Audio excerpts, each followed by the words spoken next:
इसलिए मुझे लगता है कि इतनी जल्दी गांधी को राइट ऑफ न किया जाए। कम से कम मैं इतना जो समझता हूँ तो अड़े रहना। हम जब 12वीं क्लास में पढ़ते थे 30 वर्ष के बाद मिली, हम गांधी के बहुत आज़ादी बनी हुई है।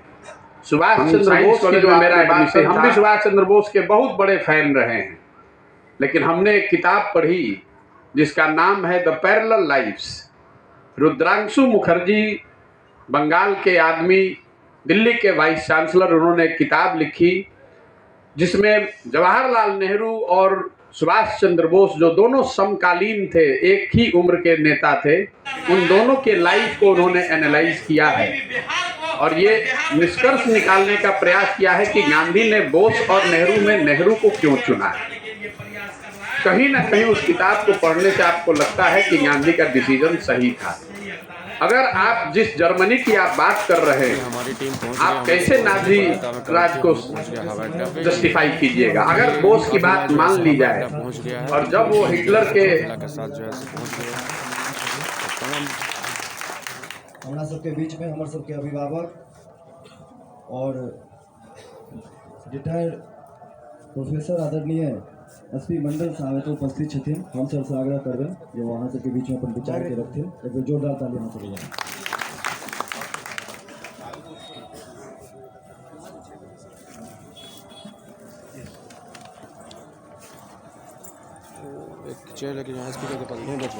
सबगोटा के प्रणाम करै छी। हमर नाम मनीष झा भऽ गेल, मिथिला समाचार टीवी टाइम्स न्यूज नेटवर्क इन बिहार।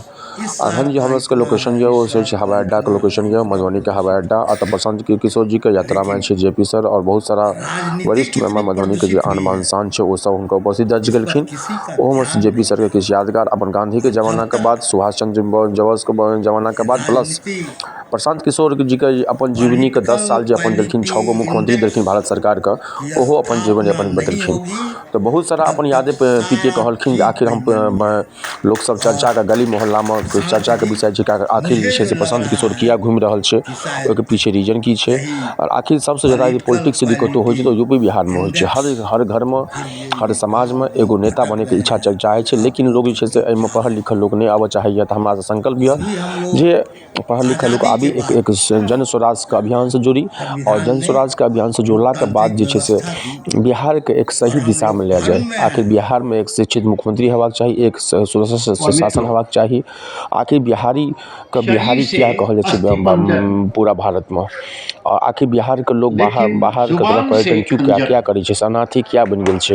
भले बंगाल के यात्रा हो या बम्बई हो या चेन्नई हो या तमिलनाडु हो, आए दिन अहाँके चेन्नई या कर्नाटक के घटना देखैत पड़ैया।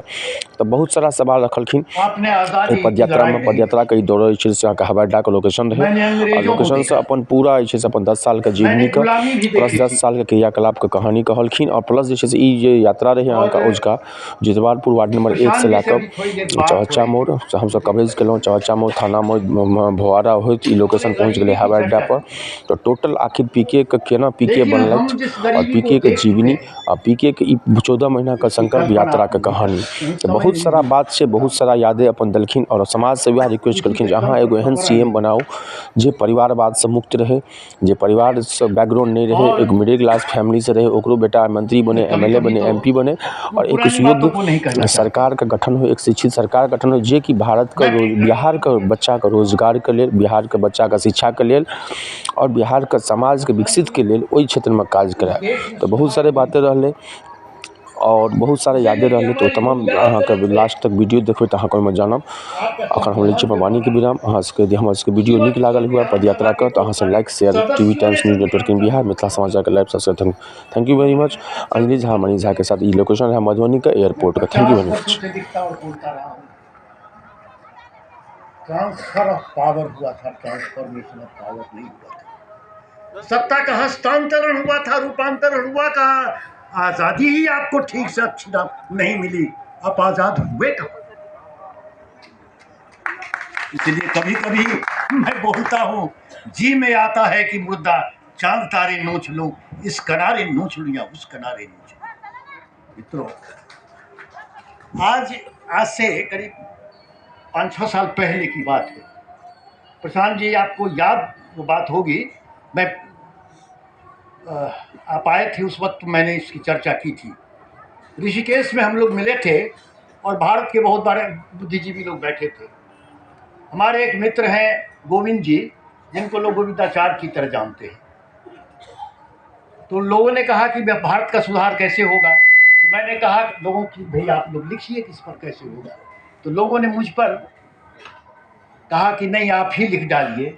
तो मेरी किताब वो पहले लिखी गई थी और शायद बिहार में जितने प्रबुद्ध हैं या जो लोग सो कॉल्ड प्रबुद्ध नहीं हैं, सबके मन में ये है भैया बिहार में बहुत परेशानी है, इससे बाहर कैसे निकलेंगे, कौन इसके लिए जिम्मेवार है। 5 बरस हम लोग यही बात करते हैं, कौन इसके लिए जिम्मेवार है। आप लोकतांत्रिक चरित्र की बात कर रहे हैं, समाज नीति की बात कर रहे हैं। लोकतंत्र में जो सबसे बड़ी बात है कि आप वोट किस को देते हैं, इसका कोई ज्यादा महत्व नहीं है। लेकिन आप 99% टाइम हम और आप यही सोचते हैं कि हम वोट लालू को दें कि नीतीश को दें कि भाजपा को दें कि प्रशांत किशोर को दें। मेरा अपना अनुभव ये रहा है कि वोट किसको दें ये महत्वपूर्ण नहीं है, वोट किस बात के लिए दे रहे हैं ये महत्वपूर्ण है। और हम गांव के हाथ में तो रोज उनकी भाषा में समझ में आए वो समझाता। इस काम के लिए वोट दिया है, वो हर चीज इस देश में हुआ है। नेता चाहे जितना चोर हो, जितना काम करने वाला हो ना हो। अभी जेपी सिंह ने साहब ने कहा कि हम लोगों ने बहुत गरीबी देखी है। स्वाभाविक तौर पर 50, 60, 70 साल में गरीबी में सुधार हुआ है, स्थिति में सुधार हुआ है। वो इसलिए हुआ है कि लोगों ने गरीबी हटाने के लिए वोट किया है। आप उदाहरण के तौर पर देख लीजिए, तो जिस दिन बिहार में हम लोगों ने मंदिर बनाने के लिए वोट दिया है, तो अयोध्या में मंदिर तो बन ही रहा है। आप 5 किलो अनाज के लिए वोट देते हैं तो 4 किलो अनाज मिल ही रहा है। आपने बिजली के लिए नीतीश कुमार को वोट दिया तो इसी बिहार में बिजली की दशा सुधर ही गई है। आपने हमने वोट दिया सिलेंडर के लालच में तो सिलेंडर सबको मिल ही गया है। मोदी जी का चेहरा दिखाए न दिखाए, मोदी जी सुबह शाम अपना चेहरा दिखा ही रहे हैं। हमने आपने वोट दिया कि भाई मोदी जी ने गुजरात में बड़ा विकास किया है इसलिए वोट दे रहे हैं, तो गुजरात में विकास हो ही रहा है और आपके हमारे बच्चे जाकर गुजरात में काम कर ही रहे हैं। किस बात पर आपने हमने वोट दिया है जो नहीं मिला है। हम 4000 गांव में गए, हमने हर जगह एक सवाल पूछा, आपसे वो अनुभव साझा कर रहे हैं, कुछ लोगों ने सुना भी होगा। हर गांव में हम एक सवाल सबसे करते हैं कि भाई आपके गांव पंचायत में आपके बच्चों के पढ़ने की व्यवस्था अच्छी होनी चाहिए कि नहीं होनी चाहिए। करीब 100% लोग हाथ उठाकर जोर से ये बोलते हैं होना ही चाहिए। उसमें पढ़े लिखे लोग भी हैं, अनपढ़ लोग भी होते हैं, बहुत गरीब आदमी भी होता है, बहुत कोई अमीर। ये बताइए कि आप में से किसने जीवन में एक बार भी पढ़ाई के लिए वोट दिया है। हम आपसे साझा करना चाहते हैं कि 4200 करीब गांव में हम गए, आज तक एक आदमी ने भी हमको नहीं कहा कि हमने भैया शिक्षा के लिए वोट दिया है। और हम ये दावा कर सकते हैं कि ये सवाल यहाँ पूछेंगे तो आप सो कॉल्ड प्रबुद्ध हैं, आपने भी नहीं दिया है। जो बात आप कह रहे थे कि बात पढ़ाई का कीजिएगा, घर जाइएगा तुरंत जात में उलझ जाइएगा, तुरंत हिंदू मुसलमान करने लगिएगा, तुरंत लालू को कैसे हराना है, मोदी को कैसे रोकना है, उस चक्कर में पड़ जाइएगा। जब तक हम और आप नहीं सुधरेंगे तब तक कोई भी बिहार को नहीं सुधार सकता है। आप उसको आंदोलन का नाम दे दीजिए, आप उसको क्रांति कह लीजिए। यहाँ जेपी के साथ काम किए हुए उनसे प्रभावित बहुत सारे लोग हैं। हम जेपी को बहुत जानने का दावा नहीं करते, लेकिन आपको स्पष्टता से ये बात बता रहे हैं, हमारे गुरुओं ने जो हमको पढ़ाया, हमने जो पढ़ा सीखा, मानव सभ्यता के इतिहास में फ्रांस की क्रांति को अगर आप अपवाद के तौर पर अलग हटा दीजिए तो दुनिया में किसी भी क्रांति से मानव सभ्यता का भला नहीं हुआ है। क्रांति जो है वो एक तेज हथियार है जिससे आप पेड़ को काट सकते हैं, पौधे को पेड़ नहीं बना सकते हैं। इसीलिए जब लोग सवाल करते हैं कि जेपी के आंदोलन से जब व्यवस्था नहीं सुधरा बिहार में, तो प्रशांत जी आपसे कैसे सुधरेगा, जनसुराज से कैसे सुधरेगा? अन्ना आंदोलन से नहीं सुधरा तो आपसे कैसे सुधरेगा? बात सवाल तो ठीक है, हम आपको बता रहे हैं कैसे सुधरेगा, क्योंकि जेपी का आंदोलन बिहार को सुधारने के लिए था ही नहीं। हम आपके सामने ये बात कह रहे हैं, जेपी का आने के लिए था। नारा उन्होंने भले संपूर्ण क्रांति का दिया, लेकिन उसका पहला फेज तो यही था कि इंदिरा जी को हटाया जाए। उस क्रांति की सोच की, उस आंदोलन की ताकत थी, इंदिरा जी को आपने हटा दिया, लेकिन उससे देश में व्यवस्था नहीं बदली। जो लोग चुन कर आए 3 वर्ष में सब लड़ मर के फिर वही कर लिया। कुछ लोग ये भी बताते हैं भैया जेपी के ही सब चेले लोग बिहार को चला रहे हैं, ये भी फिर बिल्कुल सिरे से गलत बात है। जेपी का आंदोलन हुआ 75-77 के एरा में। लालू जी पहली बार मुख्यमंत्री बने 1990 में। ये कौन कहता है कि जेपी अगर जिंदा होते तो वो लालू जी को ही मुख्यमंत्री बनाते? तो ये कहना कि जेपी के आंदोलन से नहीं सुधरा इसलिए कोई प्रयास नहीं सफल हो सकता है, वो ठीक नहीं है। लेकिन मेरा खुद का आंदोलनों में यकीन नहीं है, इसीलिए हम आंदोलन नहीं कर रहे हैं। जन सुराज कोई आंदोलन और क्रांति नहीं है। हम बहुत धीमी आंच को आप समाज नीति कह रहे हैं, आपने उसको लोकतांत्रिक चरित्र का निर्माण शब्द का प्रयोग किया। जब तक लोगों को वो सुधारा नहीं, सिखाया नहीं जाएगा, तब तक ये सुधार होने वाला नहीं है।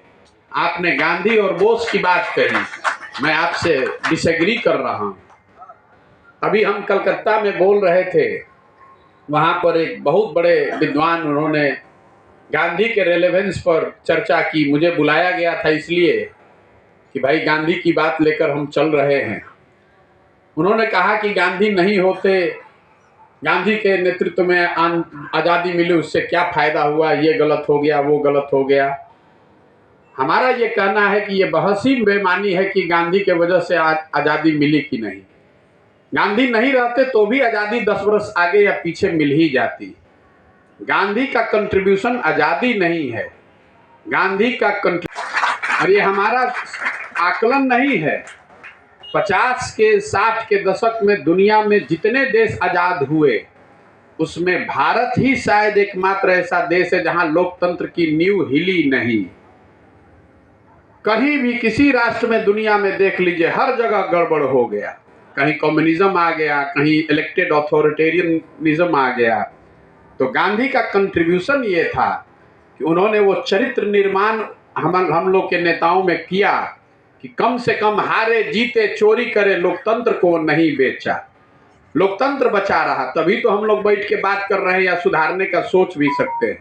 इसलिए जब गांधी ने चौरा चौरी को वापस लिया और जो लिखा है उन्होंने, सब लोग कह रहा था कि अगर चौरा चौरी के बाद अगर आंदोलन को वापस नहीं लिया होता तो उसी समय आज़ादी मिल गई होती। गांधी ने क्या कहा, जब 5 दिन के पेनेंस पर प्रायश्चित, उसको अड़े रहना है। भले आज़ादी 30 वर्ष के बाद मिली, लेकिन वो आज़ादी बनी हुई है। सुभाष चंद्र बोस की जो आपने बात कही, हम भी सुभाष चंद्र बोस के बहुत बड़े फैन रहे हैं, लेकिन हमने एक किताब पढ़ी जिसका नाम है द पैरेलल लाइफ्स।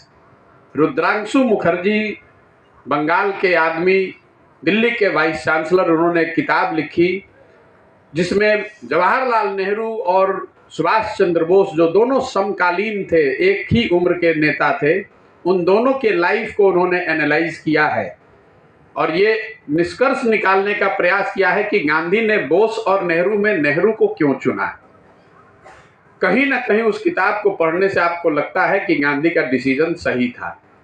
अगर आप जिस जर्मनी की आप बात कर रहे हैं, आप कैसे नाजी राज को जस्टिफाई कीजिएगा? अगर बोस की बात मान ली जाए और जब वो हिटलर के आजाद करा लेते तो 47 के बजाय मान लीजिए 42 में मिल गया होता। लेकिन हम लोगों ने देखा कि जर्मन्स ने क्या किया अपने लोगों के साथ। दूसरों की छोड़ दीजिए कि उन्होंने जूस के साथ क्या किया, उन्होंने अपने लोगों को सबसे ज्यादा तो जर्मन। इसलिए मुझे लगता है कि इतनी जल्दी गांधी को राइट ऑफ न किया जाए। कम से कम मैं इतना जो समझता हूँ, हम जब 12वीं क्लास में पढ़ते थे तो हम गांधी के बहुत बड़े क्रिटिक थे। हम साइंस कॉलेज में मेरा एडमिशन था।